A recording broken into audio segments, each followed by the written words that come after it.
औज़ुबिल्लाहिमिनश्शैतानिर्रजीम बिस्मिल्लाहिर्रहमानिर्रहीम। अस्सलाम वालेकुम माय यूट्यूब फैमिली, कैसे हैं आप सब? उम्मीद है कि सब खैरियत से होंगे। आज मैं आपके साथ जो वीडियो शेयर करूंगी वो है तज़किरा अस्हाबुर रस, यानी कुएं वाले। अस्हाब रस, लफ्ज़ रस अरबी ज़ुबान में मुख्तलिफ़ मानी के लिए आता है। उसके मशहूर मानी कच्चे कुएं के हैं, यानी ऐसा कुआं जो ईंट पत्थर वगैरह से बनाया ना गया हो। इसके दूसरे मानी घड़े और गार के भी आते हैं। कुरान हकीम ने कौम को इसी निस्बत के साथ कुएं वालों के नाम से ज़िक्र किया है। मौरिख इब्ने असहाकर ने अपनी तारीख में ये रुझान जाहिर किया कि अस्हाबुर रस कौम आज से भी सदियों पहले गुजरी है। जिस जगह ये आबाद थे वहाँ अल्लाह ताला ने एक पैगंबर हंज़ला बिन सफ़वान अलैहिस्सलाम को मबूस किया था। उन्होंने इनमें रहकर तबलीग इस्लाम का फरीज़ा अदा किया, मगर अस्हाबुर रस ने इनकी नसीहत कबूल ना की और अपने पैगंबर को कत्ल कर दिया। इस पादाश में वो सब हलाक कर दिए गए। इब्ने अबी हातिम ने हज़रत अब्दुल्ला बिन अब्बास रज़ी अल्लाह अन्हा से एक रवायत नकल की है कि आज़रबाईजान रूस के करीब एक कुआं था और ये कौम इसके तरफ आबाद थी, इसलिए वहाँ के बसने वालों को अस्हाबुर रस कहा गया। अकरमा रहमतुल्लाह अलैह कहते हैं कि इस कुएं के करीब आबाद कौम ने अपने नबी को उनकी दावत और तबलीग से बेजार होकर कुएं में ज़िंदा दफन कर दिया था, इसलिए इस कौम को अस्हाबुर रस कहा गया, यानी कुएं वाले। कतादा रहमतुल्लाह अलैह कहते हैं यमामा के इलाके में फलज नामी एक बस्ती थी। अस्हाबुर रस वहीं आबाद थे। ये और अस्हाब यासीन, अस्हाबुल करिया एक ही हैं। ये मुख्तलिफ़ निस्बतों से पुकारे जाते हैं।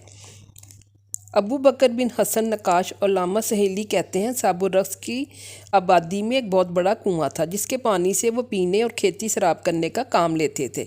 इस बस्ती का बादशाह बहुत आदिल था, लोग इससे बेहद मोहब्बत करते थे। जब इसका इंतकाल हो गया तो अहले शहर इसकी मौत से बहुत गमगीन हुए। एक दिन शैतान इस बादशाह की शक्ल बनाकर पहुंचा और अहले शहर को जमा करके तकरीर की कि मैं तुम दोनों से चंद दिनों के लिए जुदा हो गया था, मरा नहीं, अब आ गया हूँ और हमेशा ज़िंदा रहूँगा। लोगों ने इंतहाई क़ीदत में यकीन कर लिया।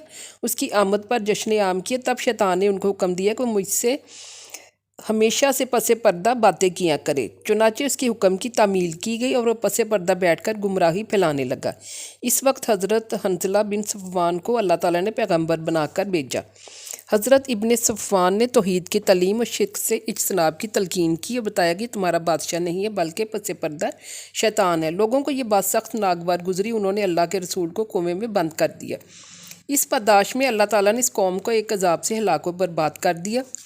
कल तक जिस शहर में चहल पहल थी, बागात और नहरों की शादाबी थी, वो जल बुनकर चटियल मैदान हो गया। मोहम्मद बिन काब करजी रहमतुल्लाह अलैह कहते हैं नबी करीम सल्लल्लाहु अलैहि वसल्लम ने फरमाया जन्नत में सबसे पहले जो शख्स दाखिल होगा वो एक सियाह फाम ग़ुलाम होगा, और ये इसलिए कि अल्लाह ताला ने एक बस्ती में अपना पैगंबर मबूस किया था, मगर इस काले कलोटे ग़ुलाम के सिवा किसी ने उनको कबूल ना किया और कोई ईमान भी ना लाया। फिर अहले बस्ती ने इसी पर इक्तफ़ा नहीं किया बल्कि नबी मुरसल को एक कुएं में बंद कर दिया। फिर कुएं के मुंह पर एक भारी पत्थर रख दिया ताकि कोई खोल ना सके, मगर ये सियाह फाम ग़ुलाम जंगल से लकड़ियाँ लाता, बाज़ार में फ़रोख्त करके इसका तोआम ख़रीदता और रोज़ाना कुएं पर पहुंचकर किसी तरह अल्लाह ताला की इस मबहूस पैगंबर की खिदमत में खाना पेश करता था। कुछ दिनों के बाद अल्लाह ताला ने इस ग़ुलाम पर जंगल ही में एक गहरी नींद तारी कर दी और ये 14 साल तक इसी हालत में पड़ा सोता रहा। यहाँ तक तो ये हुआ और उधर कौम का अपनी इस नाजेबा हरकत पर अफसोस हुआ। उन्होंने अल्लाह के रसूल को कुएं से बाहर निकाल लिया और तौबा के बाद ईमान कबूल कर लिया। इसी मुद्दत के अंदर पैगंबर का इंतकाल हो गया। 14 साल के बाद जब ग़ुलाम की आँख खुली तो उसने समझा कि मैं चंद घंटे सोया हूँ। जल्दी से लकड़ियाँ चुनकर शहर पहुँचा तो देखा कि हालात बदले हुए थे। दरियाफ्त किया तो सारा किस्सा मालूम हुआ। इसी ग़ुलाम के मुतालिक नबी करीम सल्लल्लाहु अलैहि वसल्लम ने इरशाद फरमाया जन्नत में सबसे पहले एक सियाह फाम ग़ुलाम दाखिल होगा। मौरख मसूदी कहते हैं कि अस्हाबुर रस हज़रत इस्माइल अलैहिस्सलाम की औलाद में से हैं। ये दो कबीले थे, एक कैदमा और दूसरा यामीन, और ये यमन में आबाद थे। दहाक और दीगर मुफस्सरीन ने लिखा कि हज़रत सालेह अलैहिस्सलाम की कौम समूद पर अजाब आया तो इनमें 4000 आदमी जो हज़रत सालेह अलैहिस्सलाम पर ईमान ला चुके थे वो अजाब से महफूज रहे। ये लोग अपने मुकाम से मुंतकिल होकर हिजर मौत यानी यमन में मुकीम हो गए। हज़रत सालेह अलैहिस्सलाम भी उनके साथ थे। इन लोगों ने एक कुएं के करीब अपनी बस्ती कायम की।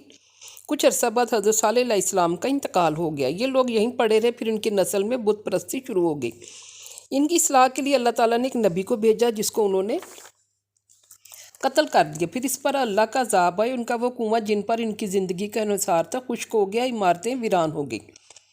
قرآن حکیم نے اس بستی کی تباہی کا حال اس آیت میں بیان کیا، سورہ حج کی آیت نمبر 45۔ اس کا ترجمہ کچھ اس طرح سے، یعنی عبرت والوں کے لیے ان کا ناکارہ کنواں اور پختہ عمارات ویران پڑے ہیں۔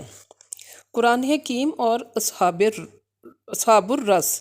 قرآن حکیم کی سورہ فرقان، سورہ کاف میں اصحاب الرس کا ذکر آیا ہے۔ یہ بھی صرف گناہ گار قوموں کی فہرست کے ضمن میں۔ ان کے حالات و واقعات کا قرآن حکیم میں کوئی تذکرہ نہیں ملتا، نہ ہی صحیح روایات میں ان کی تفصیل موجود ہے۔ یہ قرآن حکیم ہی کی نشاندہی ہے جس نے اس قوم کا تعارف کروایا، ورنہ معدوم الذکر اقوام کی طرح اس قوم کا بھی کوئی ذکر نہ ہوتا۔ قرآن حکیم میں قدیم اقوام کا تذکر اپنے مقصد و موعظت و عبرت کے لیے ہے۔ جو قومیں اس دنیا میں پیغام حق کو ٹکراتی ہیں اور اس کی مخالفت کا علم بلند کرتی ہیں اور مسلسل ڈھیل دینے کے باوجود اپنی متکبرانہ مجرمانہ زندگی کو ترک کر کے پاکیزہ زندگی بسر کرنے پر آماد نہیں ہوتی، ان پر اللہ تعالیٰ کی سخت گرفت آ جاتی ہے اور وہ بے یار و مددگار ہلاک کر دی جاتی ہیں۔ انہی اقوام میں گناہ گار قوم اصحاب الرس کی بھی گزری ہے۔ ان کے بارے میں قرآن حکیم نے انجام بتایا ہے، سورہ فرقان کی آیت نمبر 38-39۔ اس کا ترجمہ کچھ اس طرح سے ہے، اور عاد اور سمود اور اصحاب الرس کو اور ان کے درمیانی زمانے کی بہت سی قوموں کو ہم نے ہلاک کر دیا، اور ہم نے ہر ایک کے واسطے مثالیں بیان کی اور ہم نے سب کو ہلاک کر دیا۔ سورہ کاف کی آیت نمبر 12 سے 14 تک۔ اس کا ترجمہ کچھ اس طرح سے ہے، رسولوں کو جھٹلایا ان سے پہلے بھی نوح کی قوم نے، کنویں والوں نے، سمود، عاد اور فرعون اور قوم لوط اور اصحاب الیکہ اور تبع کی قوم نے۔ ان میں سے ہر ایک نے رسولوں کو جھٹلایا، پھر ان پر عذاب لازم ہوا۔ جو کچھ واقعات ہیں ان غارت شدہ بستیوں کے بعض حالات تھے جن کو ہم آپ سے بیان کرتے ہیں۔ بعض بستیاں تو اب ان میں اب بھی قائم ہیں اور بعض کا بالکل ہی خاتمہ ہو گیا ہے، اور ہم نے ان بستیوں والوں کو جو سزائیں دی ہیں سو ہم نے ان پر ظلم نہیں کیا، لیکن ان بستی والوں نے خود ہی اپنے اوپر ظلم کیا ہے جن سے وہ سزا کے مستحق ہوئے، سو ان کے وہ معبود جن کو وہ پوجا کرتے تھے اللہ کو چھوڑ کر ان کو کچھ بھی فائدہ نہ پہنچا سکے۔ جب اے نبی آپ کے رب کا حکم آ پہنچا، فائدہ تو کیا پہنچاتے، الٹا ان کو نقصان پہنچایا، اور آپ کے رب کی پکڑ ایسی سخت ہے جب وہ کسی بستی والوں پر گرفت کرتا ہے جبکہ وہ ظلم کیا کرتے ہیں، بلا شبہ اللہ کی گرفت بڑی تکلیف دہ اور سخت ترین ہے۔ ان واقعات میں اس شخص کے لیے بڑی عبرت ہے جو آخرت کے عذاب سے ڈرتا ہے، اور آخرت کا دن ایسے ہی ہوگا، اس میں تمام آدمی جمع کیے جائیں گے اور سب کی حاضری کا دن ہے۔ امید ہے کہ آپ کو یہ ویڈیو بھی پسند آئے گی۔ آپ میری ویڈیو کو لائک کریں، سبسکرائب کریں اور شیئر کریں۔ اللہ تعالی ہم سب کا حامی و ناصر ہو اور ہم سب کو ان سب چیزوں پر عمل کرنے کی توفیق عطا فرمائے، آمین۔ تب تک کے لیے اللہ حافظ۔